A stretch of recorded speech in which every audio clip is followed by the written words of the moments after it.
All right, listen up. You and me, we need to talk about something. Something real. Moxie. The cute little robot that's been teaching kids about their emotions and life is about to be kaput. Done. Out of here. Finito. Why? Because the company that made it, Embodied, couldn't keep the lights on. Their servers, they're about to go down. They're going to shut it down. And without those, Moxie is basically a $1,500 paperweight. But here's the thing, guys, you know me. I'm your host, Sean Poindexter, and you're on the channel known as Note to Self, a show where we prototypically use AI tools in order to create passive income and workflows. And I believe that this is a cool opportunity to make some dollars and cents. So if that sounds like something you're into, you know exactly what to do. But if you don't, subscribe and like, and let's get back into the video. Now, before you toss Moxie out, okay, before you toss this guy, um, let's really ask this, right? What if you can hack it? No, seriously, guys. What if you could figure out how to separate Moxie from the old servers and bring it back to life? Not only for you, but also for everyone else who owns one of these things. You could get paid for it. I mean, you paid for it, you own it, so you could potentially make it pay you. Why shouldn't you be able to run it on your own terms, right? So here's where it gets good. Okay, this isn't just about fixing the robot. This is also a business opportunity. Like I said, yeah, I said it, a chance to turn some headache, some heartache, into some greenback, some cheddar, some dough ray meat, some say la vie, some money, whatever you want to call it. Because if you can get Moxie to run independently, you could start offering services, private services, um, server startups, firmware tweaks, or even just helping people repair the bots in general. Think about it. Moxie isn't the first robot to go out like this, and it won't be the last. Remember, Anki Vector, right? Do you remember that? The same deal. But people figured out how to bring those back with Raspberry Pi setups. And there's a playbook for you um, with that scenario, right? Within that scenario. Furthermore, like as you guys can already see, let me scroll down a little bit. Oops. Okay. But as you guys can see, people did like Moxie. They did enjoy Moxie. There's reviews, and I think it really was only limited by the software at hand, right? By what the people who really created it. I mean, think about it. What if you popped ChatGPT in this bad boy? If you pop ChatGPT in this bad boy, um, the possibilities are tremendously endless. Okay, so let's really break it down real quick. Just exactly how this could, how this should, and how this would, how this might be done. And just follow along if you know the words to the song. But if you don't know, we're going to begin singing it. Okay. Let me get that going. Okay, cool.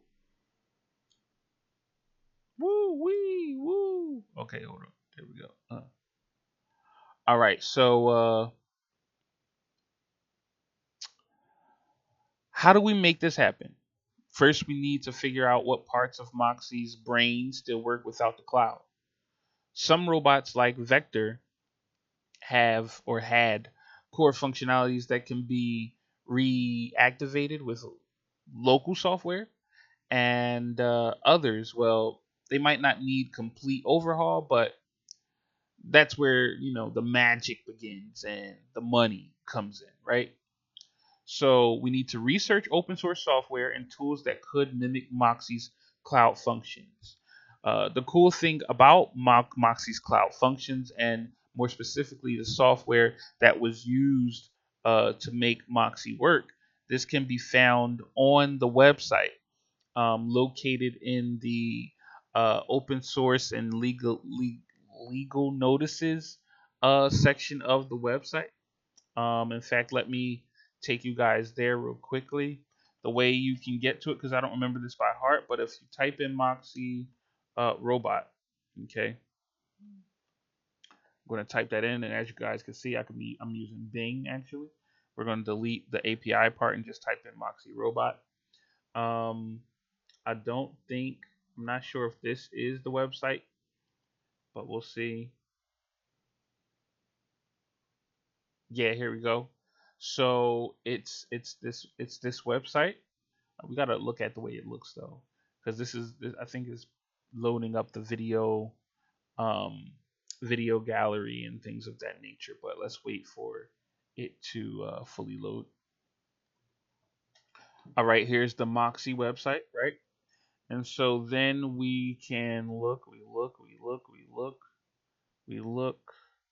look, and let's go further down. Maybe that's where the good juicy bit of information is. And we have frequently asked questions, shipping, warranty, return policy.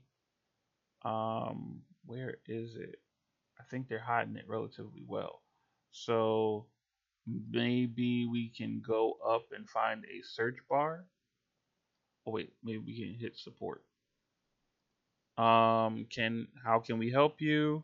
Let's go to open source. See if they'll give us something. Moxie is not responding to my child. Download Moxie app. Registries scheduled. Contact and body career opportunities. How can I set up the where? This is not it. None of those are it. So let me see. Video gallery, all activities and commands. Moxy Robot. Of course, as you guys know, it should be sold out by now. But what we're going to do is we're going to navigate the pages. Or let's say Moxy Robot. We'll just type in open source on here into open, because maybe they had this is like a page you can only get to by a certain website. Yeah. See, this is weird. This is weird.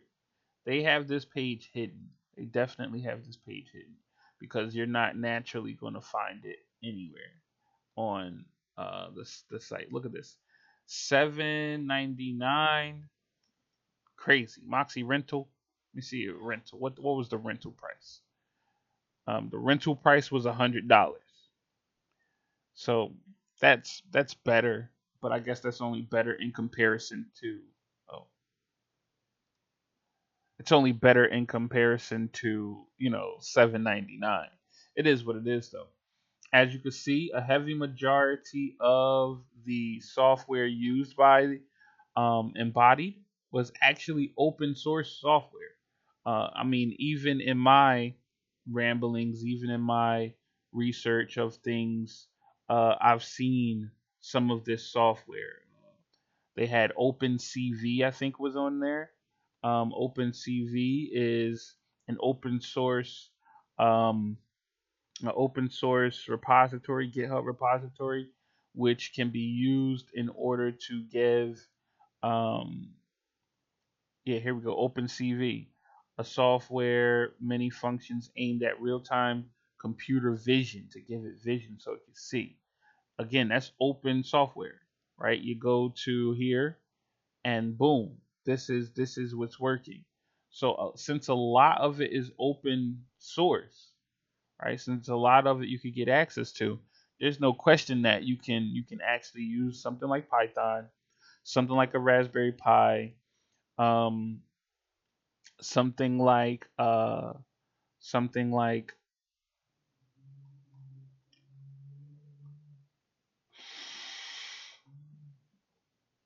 ChatGPT to figure it out. Okay, um,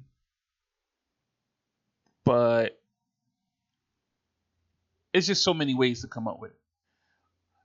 Then you can also start experimenting, see what's possible, and more specifically, once you can grab the signal right of Moxie and see what that signal is supposed to be looking for or what that signal is asking for, you might have to sniff the data packets, as they say. Then you can actually wholeheartedly begin to really, really tackle the issue um, relatively simply, relatively easily. Um, then you got to document everything.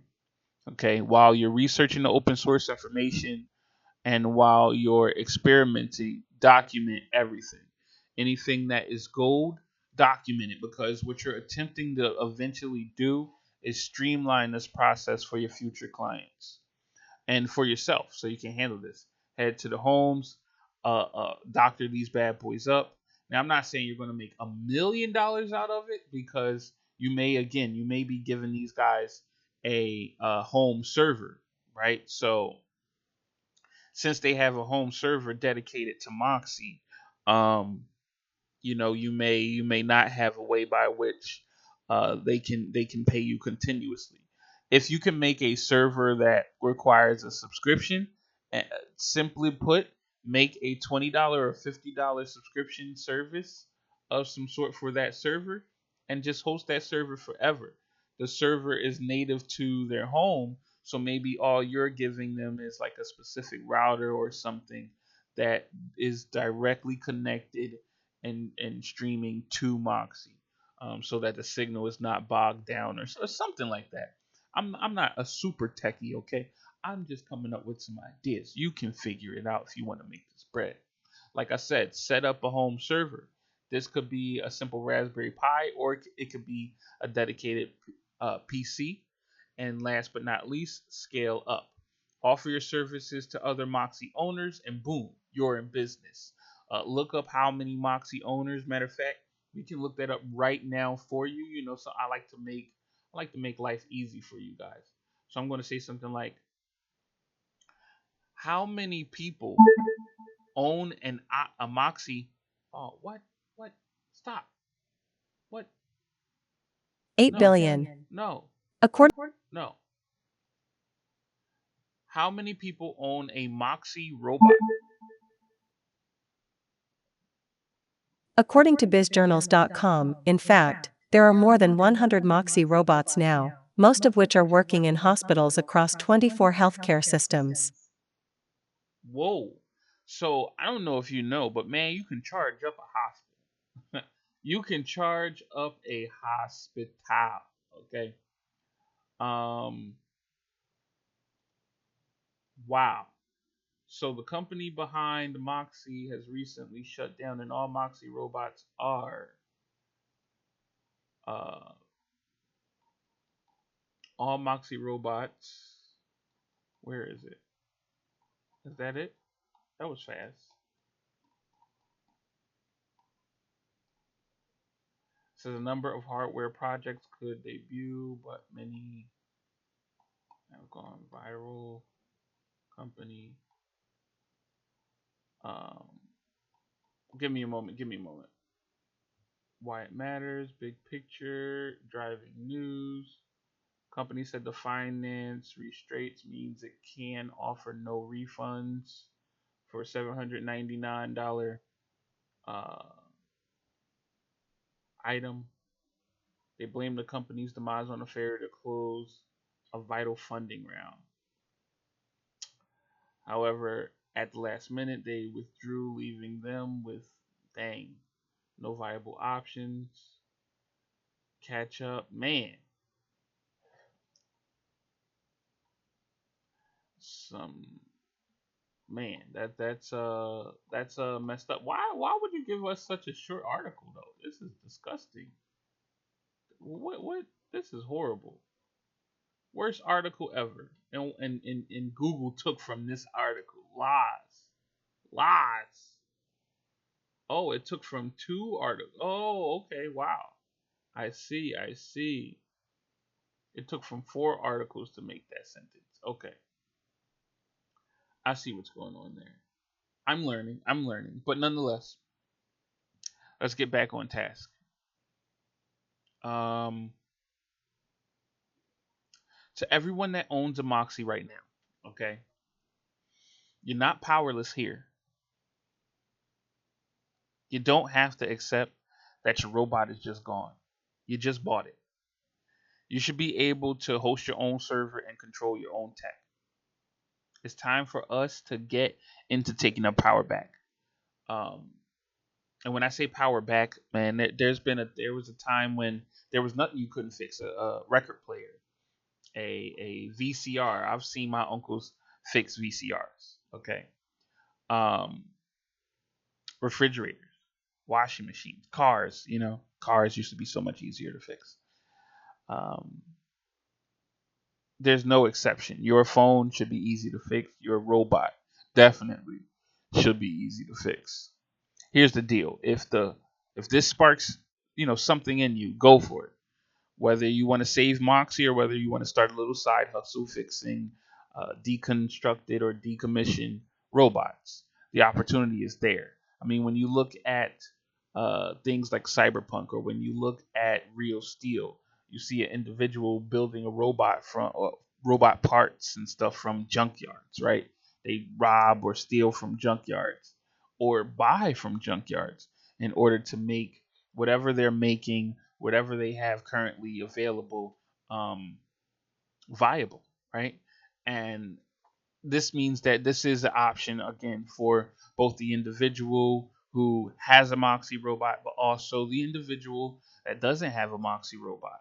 I'm looking to get my hands on it because this is a business that I would love to start working on Moxie robots, even if it's for a brief time, learning the ins and outs of this robot. Because look, if no one fixes it, it's going to remain on shelves. And I think to me the best part about Moxie is that face. That face is just perfect. Like look at that with the facial expressions, how perfectly it fits inside the bot, how perfectly it speaks right back to you. Um, like I'm not even talking just the face. I think this is the best robot face I've seen, and I think that technology has that kind of technology right there has a lot of room for growth. Not necessarily for improvement. I don't know how much you can improve upon it. Um, but I think that's what really can draw people in. And I feel like if ChatGPT had stuff like that, or if, like I said, if it was integrated with ChatGPT, that can not only act as a assistant for a child, but it can also act as an assistant for a human. Think of C3PO or R2D2 from check, right? This could be that. It just doesn't move. So the corny thing is you gotta place it somewhere. You gotta carry it somewhere with you. But I mean, just having it at my desk, right, would be nice. Be like, hey, how you doing? And definitely no kid voice. You gotta give me a butler type voice. You know what I'm saying? Hey, good evening, Master Sean. How are you doing today? Uh, are we going to begin working on that project, Echo Pair? And I'm going to be like, yeah, that's what I'm about to do. But I want some AI news right now and give me the latest update on Bitcoin. Oh, right away, Master. The blah, blah, blah. You know what I mean? Like, that would be fire. Oh, man, that would be so dope. That would be so dope. But anyway, um, if you figure out something brilliant, drop it in the comment section and tag me about it, guys, because this could be the start of something big. Once you get into understanding how this functions or how this works, once you get into big businesses or dealing with big businesses like hospitals, right? If you can get to work on a Moxie within a hospital and you can help them, that's instead, I'm sorry, people charge. I swear, I'm not joking. Toilet paper at home, $20 20 rolls, or $20 10 rolls of toilet paper. Buying hospital toilet paper for a hospital. Buying toilet paper for a pharmaceutical company, $20 per roll. Do you see the difference? Do you see the upcharge? Okay, so that means that you fix a home Moxie, $100. Okay, you fix a you fix a hospital Moxie, $10,000. Right? Uh, um, or $1,000. I'd still stay with the 10,000. But you get my drift, guys. This is a great opportunity here. Please do not sleep on it. But with all that being said, I have been your host, Sean Poindexter, hoping that you continue to enjoy a year of prosperity here with us at Note to Self, a show where we prototypically use AI tools in order to create passive income. The AI tool we decided that we might be able to use today is ChatGPT, which we'll use to learn the ins and outs of the Moxy robot in the hopes of bringing it back, revitalizing the the brand or revitalizing the robot for kids worldwide, and maybe just maybe um actually actually making bringing it to adults, man, because I could use one of these. I could go for one of these. Okay. But with all that being said, I will see you in the next video where I don't know what we're gonna do, but I am very certain that you shall enjoy it.